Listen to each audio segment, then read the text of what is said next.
마가복음 1장 1절 하나님의 아들 예수 그리스도 복음의 시작이라. 오늘은 이 말씀을 가지고 말씀을 나누겠습니다. 각 복음서의 시작은 다양한 시작을 가지고 있습니다. 마태복음은 족보로 시작하고 있고, 누가복음은 데오빌로에게라는 그런 편지 형식으로 시작하고 있습니다. 요한복음은 태초에 말씀이 계시니라라는 이 말씀으로 그 창세기와 대꾸를 이루면서 창세기를 반복하면서 시작하고 있습니다. 마가복음만큼만 유일하게 하나님의 아들 예수 그리스도 복음의 시작이라 이렇게 시작하고 있습니다. 시작이라고 말하고 있습니다.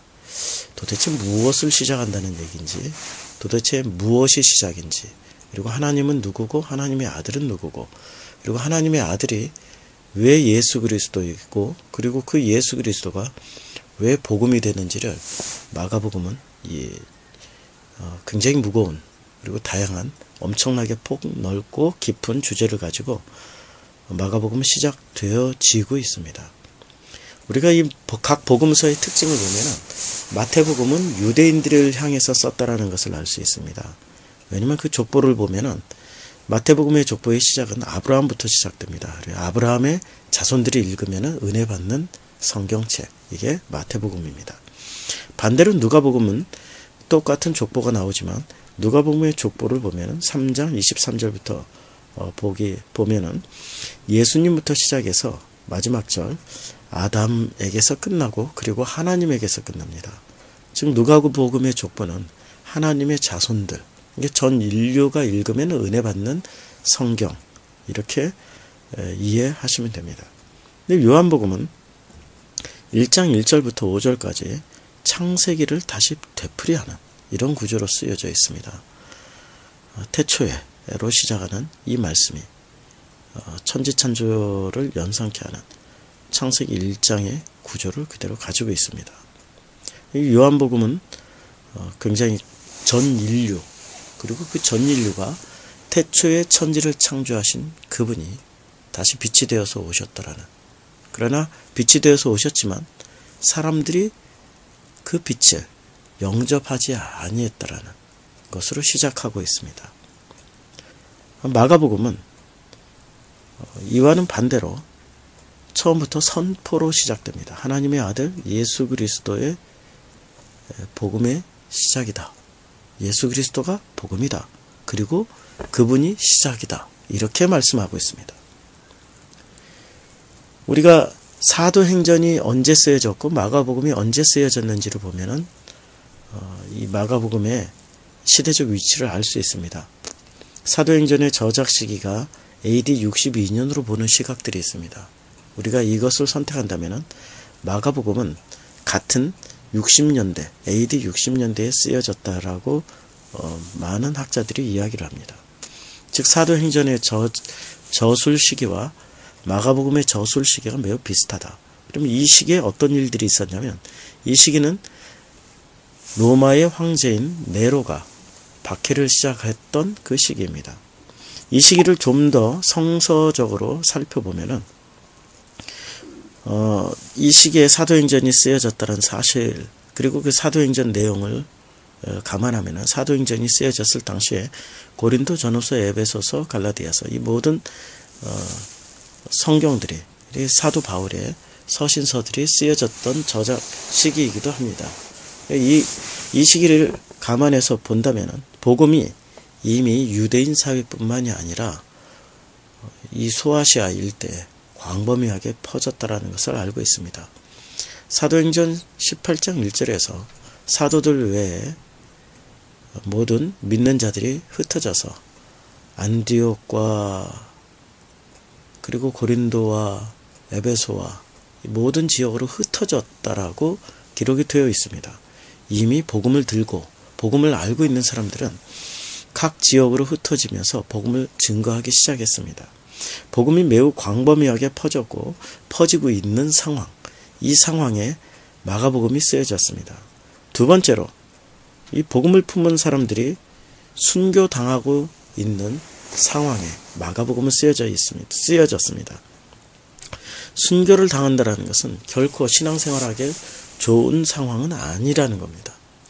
신앙생활하기에 매우 안 좋은 시기에 쓰여진 이 마가복음, 신앙생활하기에 매우 힘든 시기, 그야말로 목숨을 걸고 때에 따라서는 나의 목숨뿐만이 아니라 나의 자녀들의 목숨, 내 가족들의 목숨 또 담보해내지 못하는 이런 어려운 시기에 쓰여진 복음서가 마가복음이라고 우리가 생각을 한다면 이 마가복음을 읽는 사람들의 그 마음을 우리가 이해할 수 있습니다.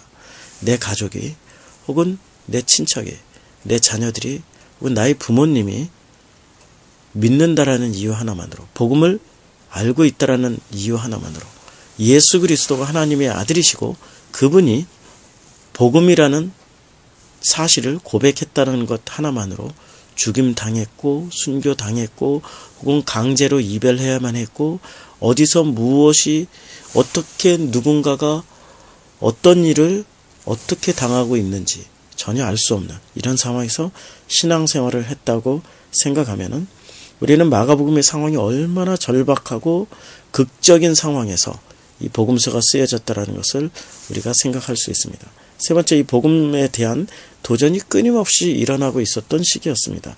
고린도전서에서는 이미 아볼로파, 게바파, 그리스도파 여러 파가 나뉘었고, 그리고 갈라디아서나 혹은 이 바울 서신서에서 보면은 많은 가짜의 복음 혹은 복음을 품은 사람들이 혹은 복음을 몰래 들어온 복음들이 있었고, 그 복음을 품은 사람들 속에 가짜의 복음들이 섞여 들어오기 시작했던 시기이기도 합니다. 이단이 일어났었고, 그리고 신학적인 섞임이 일어나기 시작했던 이런 시기였습니다. 혹은 신학적으로 바르게 잡아나가던 그런 시기이기도 했습니다. 1차 예루살렘 총회에서 할례 논쟁이 있었습니다. 물론 마가복음이 쓰여지기 훨씬 전의 일이었지만, 그러나 그 시기, 이 마가복음이 쓰여지고 마가복음이 읽혀지던 이런 시기에서조차도 율법으로 구원을 받아야 된다, 혹은 종교로 구원을 받아야 된다, 혹은 이 세상에 인본주의로 구원을 받아야 된다라고 주장하는 사람들이 여전히 존재하고 있었습니다. 그것을 대표했던 것이 1차 예루살렘 총회였고, 바울은 할례를 대표했었고, 사도 바울은 할례를 폐지하자, 그 율법으로 구원받을 수 없다, 오직 은혜로, 오직 믿음으로, 오직 말씀으로 은혜 받는다라고 사도 바울은 이 할례를 주장하는, 율법을 주장하는 이러한 그 전통 종교인들, 전통 율법주의자들, 율법과 행위로 구원받을 수 있고 우리의 노력으로 구원받을 수 있다라는 그러한 의견을 가진 사람들과 한판 붙었던 그런 사건들이 있었습니다. 여전히 교회에서는 행위로 구원받을 수 있다, 우리의 노력으로 구원받을 수 있다, 우리의 열심으로 구원받을 수 있다라고 생각하는 사람들이 교회 안에는 존재하고 있었습니다.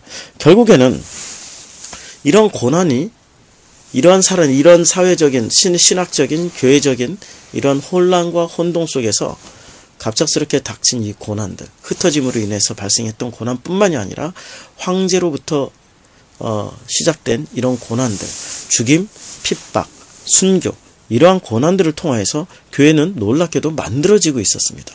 새롭게 거듭나고 있었고 정금과 같이 단련되는 과정들이 있었습니다. 가짜의 신앙들 혹은 섞임의 신앙을 가졌던 사람들, 섞임의 신학 혹은 이단에 의해서 다른 복음을 진짜 복음인 것처럼 믿었던 사람들은 고난이 오자 핍박이 오자 그들은 떠나갔고 그들은 도망갔고 그들은 배교했습니다.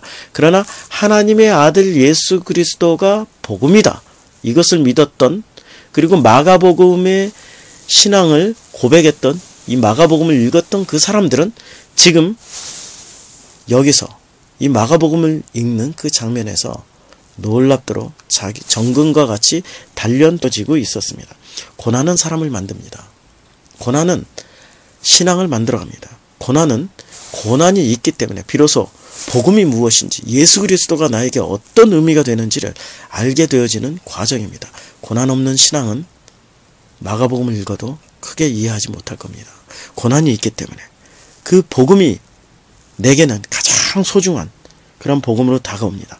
예수님이 못 박혀 죽는 그 장면, 마가복음 15장 39절에서 백부장은 이렇게 고백합니다. 이는 진실로 하나님의 아들이었도다.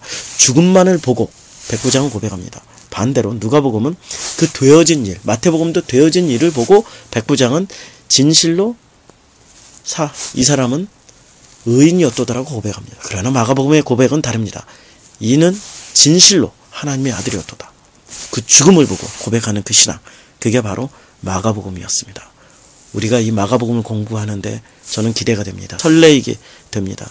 우리가 이 고난의 신앙, 박해의 신앙, 순교의 신앙, 이 신앙의 고백이 이제는 우리의 것이 되어지기를 주님의 이름으로 축원합니다.